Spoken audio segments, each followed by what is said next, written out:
owe a tax of $30 billion. Illiquid assets like property or art, they would be taxed retroactively after they're sold.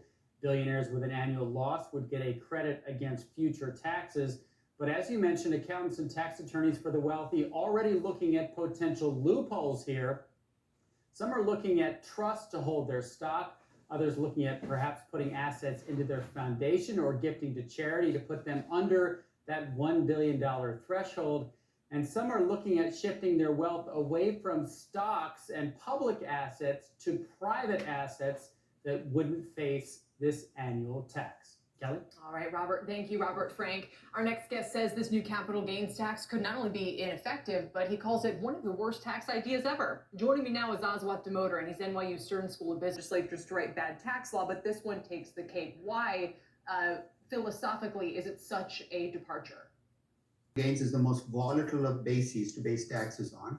You'd make it really difficult to compute and pay the tax, which is what happens when you have unrealized capital gains. And you might even steal taxes from other tax sources that you already collect.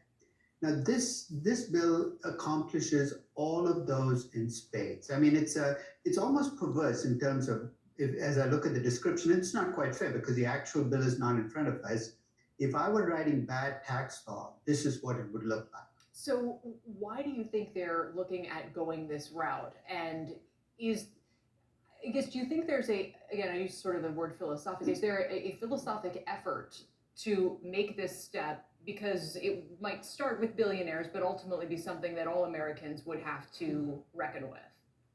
You know what? It's not really just billionaires, right? Because if you're a billionaire with $20 billion in inherited assets,